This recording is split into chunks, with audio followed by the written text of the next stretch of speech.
Salut à toutes et tous, l'AS Saint-Étienne vient d'officialiser la venue d'un nouveau joueur. C'est un milieu de terrain offensif danois âgé de 22 ans. Il s'appelle Jacob Breum. L'objectif de cette vidéo, quand il y a une nouvelle recrue, c'est comme d'habitude de le présenter, de découvrir qui est ce milieu de terrain, son profil, ses points forts, ses axes d'amélioration et bien évidemment de voir qu'est-ce qu'il peut apporter à l'AS Saint-Étienne et surtout au nouveau coach Yann Casso. Où peut-il le positionner sur le terrain? Voilà, avant de débuter cette vidéo, n'oubliez pas de vous abonner, de liker, et puis nous on se retrouve juste après le générique.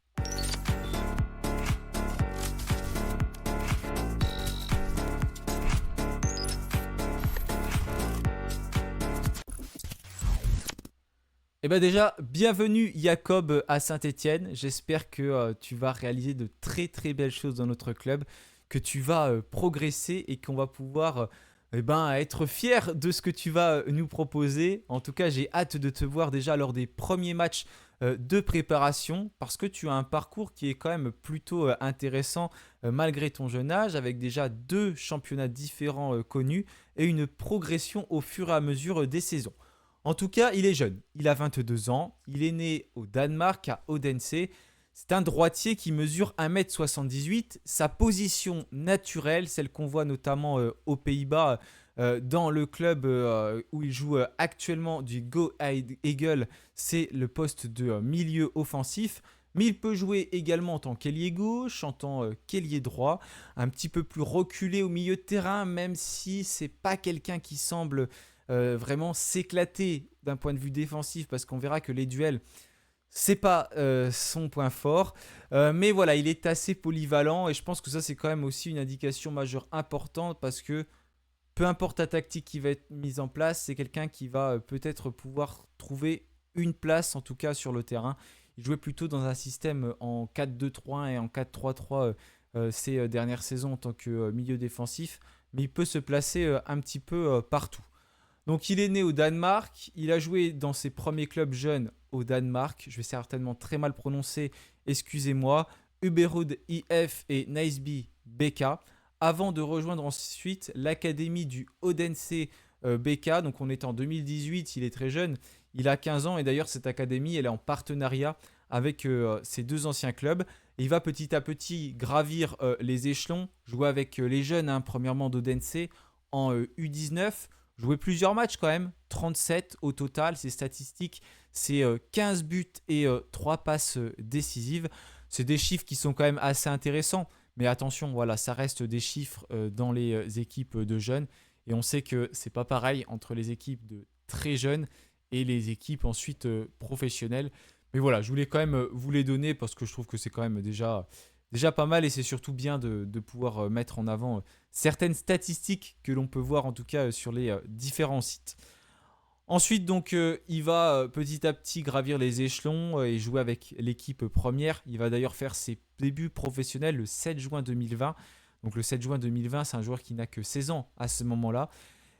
Bien sûr, petit à petit, il va apprendre, c'est surtout de l'apprentissage au début et il va gratter du temps de jeu. Mais il a quand même pas mal joué au Danemark, dans le club d'Odense. Il va disputer au total 51 matchs et vous voyez les statistiques, c'est pas les mêmes. Après, c'est 4 buts et 3 passes décisives. C'est vraiment lors de la saison 2021-2022 qui va être un petit peu la révélation. C'est un joueur qui va donc montrer tout de suite ses talents offensifs et il va prolonger son contrat jusqu'en 2026, le 17 novembre 2021. Et c'était le jour de ses 18 ans. Donc il va prolonger ce contrat à Odense et il va ensuite quitter ce club quelques mois plus tard.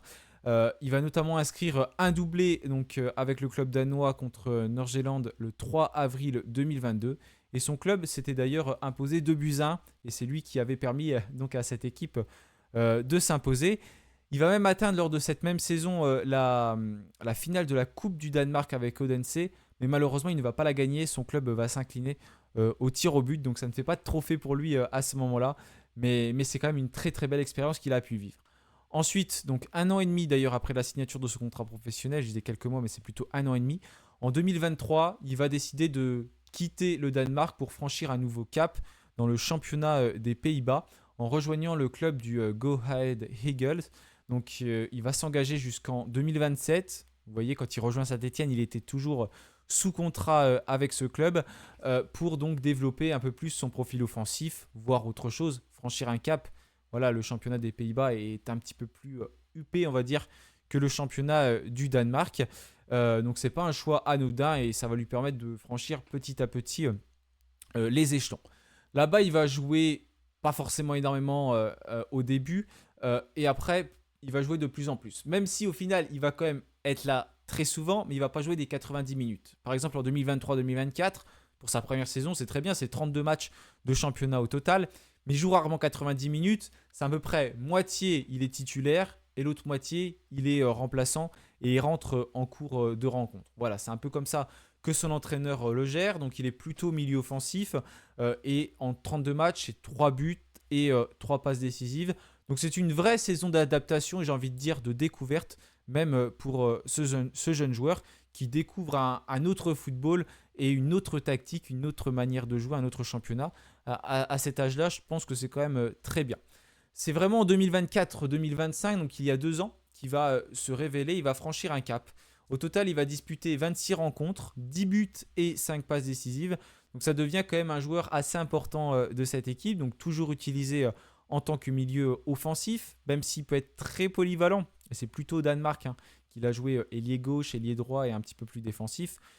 Il va devenir l'une des principales menaces offensives de son équipe. Il joue plus, mais il a quand même une blessure qui va le contraindre plusieurs semaines en fin de saison, donc 2024-2025. Mais il va quand même rejouer quelques matchs. Les 3-4 dernières rencontres, il va pouvoir y prendre part, même s'il avait été absent environ 2-3 mois. Maintenant, on va plus se concentrer sur la saison dernière parce que c'est la plus récente. C'est peut-être celle qui nous intéresse le plus pour découvrir son profil. Il va jouer pas mal aussi. 37 rencontres au total. On est sur 6 buts 7 passes décisives et 2654 minutes au total. C'est des stats qui sont quand même assez solides pour lui. Donc surtout dans un championnat comme celui des Pays-Bas qui est quand même assez réputé par rapport au championnat du Danemark. Et d'ailleurs, en championnat, c'est 28 matchs, parce que c'était toute compétition confondue. C'est 28 matchs, 6 buts et 6 passes décisives. Donc ça représente environ 12... ça représente même pas environ, ça représente 12 contributions directes. Donc il est décisif, pas tous les 2 matchs, mais un tout petit peu plus pour lui. En tout cas, d'un point de vue statistique. Attention, parce qu'il y a aussi d'autres données à prendre en compte, notamment l'avant-dernière passe. Et on y reviendra quand on parlera de la data. Donc pour un joueur de 22 ans, c'est quand même assez intéressant ce qu'on peut voir. Il y a juste eu une blessure la saison dernière pendant 3 semaines à l'automne, une blessure musculaire, mais qui ne l'a pas éloigné des terrains trop longtemps. Mais il a vraiment pu prendre une place dans ce 11, notamment en tant que milieu offensif. Mais au-delà du championnat, il a aussi une expérience européenne avec son club qui disputait l'Europa League et il a joué quand même contre des bons clubs. Il a même une passe décisive, c'était contre un club français, l'OGC Nice. Mais il a aussi affronté Aston Villa, Stuttgart, Braga et le Panathinaikos. Il a affronté l'Olympique Lyonnais aussi, mais malheureusement son club s'est incliné 2-1. Mais néanmoins, il n'a joué que 30 minutes face aux Lyonnais. Mais en tout cas, c'est très bien parce que ce sont des belles expériences et c'est quand même des sacrés clubs à chaque fois qu'il a affronté. C'est des clubs qui sont tous vraiment reconnus au niveau européen. Donc ça lui a permis de découvrir quelque chose d'autre. Voilà en tout cas pour cette saison. Après, j'ai vu que ça parlait de blessures, notamment sur les réseaux sociaux, mais finalement, il n'y en a pas eu tant que ça. Quand on regarde sur Transfermarkt, notamment quand on peut les trouver, il y a eu voilà, cette blessure que je vous avais évoquée au pied, cette blessure musculaire cette saison qui lui a fait manquer 3 matchs. Sinon, globalement, bon, ça reste pas énorme au niveau des blessures. Après, ce que je suis curieux de voir, moi, c'est comment il va réussir à s'en sortir en Ligue 2 physiquement, parce qu'on le verra dans les chiffres. Les duels, c'est pas forcément son point fort. Donc j'espère que physiquement, c'est un joueur qui va réussir à tenir dans ce championnat de Ligue 2. Mais encore une fois, il est très polyvalent. Il peut jouer en 10, en tant qu'ailier et peut-être même en tant que relayeur offensif. Mais il a vraiment un profil statistique, notamment en tant que meneur de jeu, qui semble intéressant. Et il est jeune, donc il a quand même une certaine marge de progression. Et voilà, il a déjà montré quand même quelques statistiques et une expérience qui est quand même malgré tout assez conséquente, même s'il reste très jeune. Alors maintenant, si on continue, je vais vous afficher ces différents chiffres data. Donc si je les affiche, voilà, ils sont là. Donc moi je les vois pas très bien, ils sont petits, mais j'ai pris quelques notes à côté. Donc au niveau des explications, donc j'ai trouvé sur le site Danish Scout, d'ailleurs vous pouvez aller voir, il n'y a pas beaucoup de sites hein, pour la data, il y en a beaucoup mais ils sont tous payants. Là c'est le seul gratuit que j'ai pu trouver. Donc plus c'est vert c'est bien, même bleu c'est très bien. Après quand on se rapproche du jaune, du rouge, c'est pas forcément les points forts. Et plus on est vers le sommet, plus c'est des chiffres qui sont intéressants. Et surtout voilà, parce que quand on se rapproche du 100, ça veut dire par exemple s'il est 98 sur 100 mais c'est pas marqué là, c'est-à-dire qu'il est meilleur que 98% des joueurs à son poste dans ce domaine dans le championnat des Pays-Bas. Et si par contre il est très bas, ça veut dire qu'il est moins bon que la plupart des joueurs.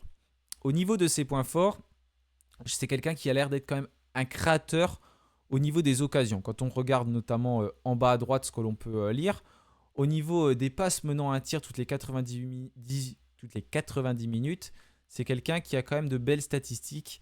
C'est un peu le cœur de son jeu. C'est quelqu'un qui semble distribuer des belles passes, on va dire des caviars à ses coéquipiers. Vraiment, c'est un profil de numéro 10.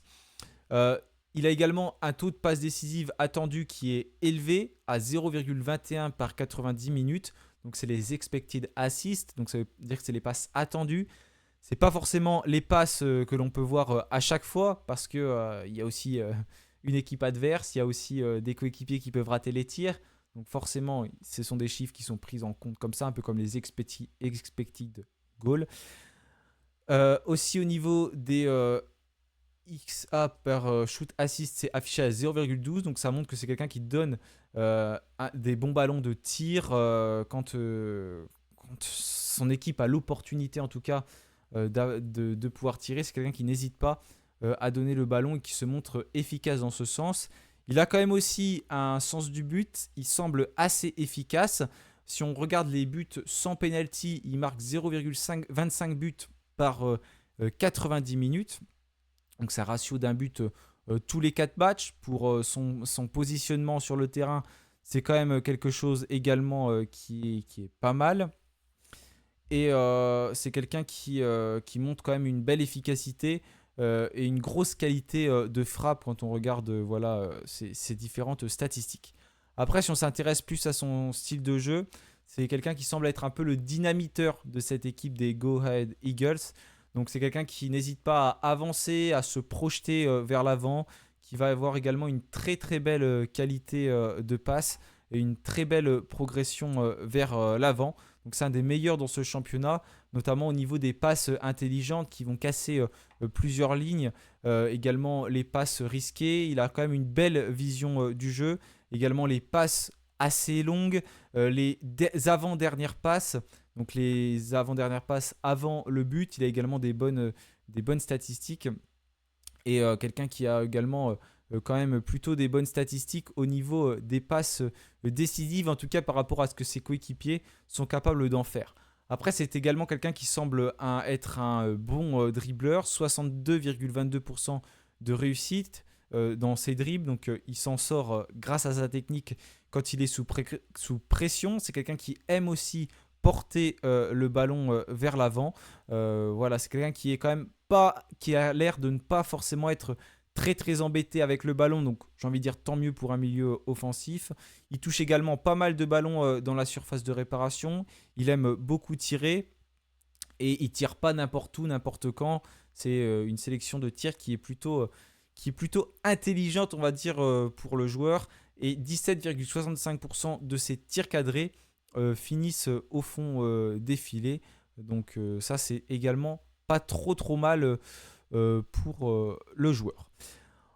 Ensuite, au niveau des passes progressives, il est pile dans la moyenne. Il va préférer progresser par la course ou chercher la passe tueuse, donc la smart pass que l'on a vu tout à l'heure, plutôt que la passe progressive, on va dire, plus classique. Vraiment, il essaye de vraiment voir où mettre la balle pour que ce soit le plus efficace possible.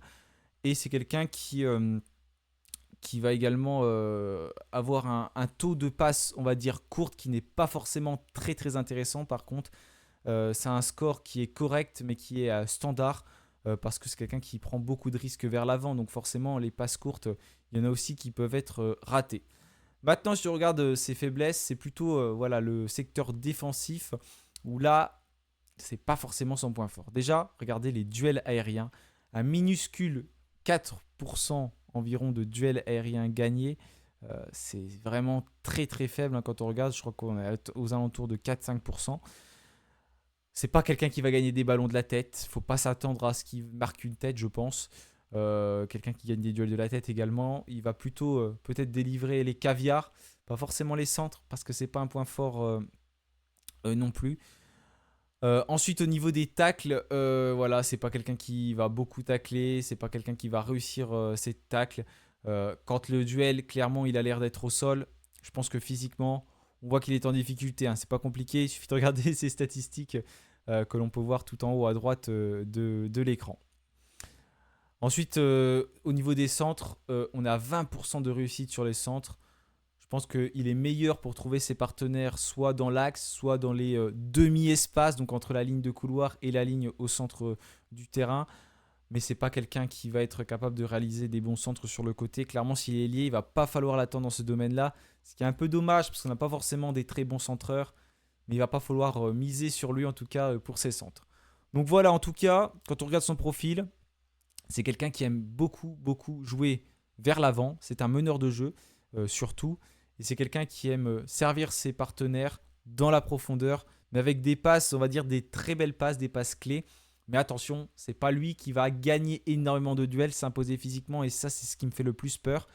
Et c'est pas quelqu'un qui va aussi délivrer beaucoup de centres. Ce sont surtout, voilà, certainement des passes à terre, même s'il y a des très longues passes ou des passes vers l'avant, mais dans la verticalité, plus que de l'autre côté du terrain, plus que dans la latéralité. Voilà pour son profil. Je peux pas trop en dire plus. Bien évidemment, ça ne reste que des chiffres statistiques. Moi, j'attends de le découvrir en vrai pour voir ce qu'il vaut, parce qu'il faut s'en faire sa propre idée.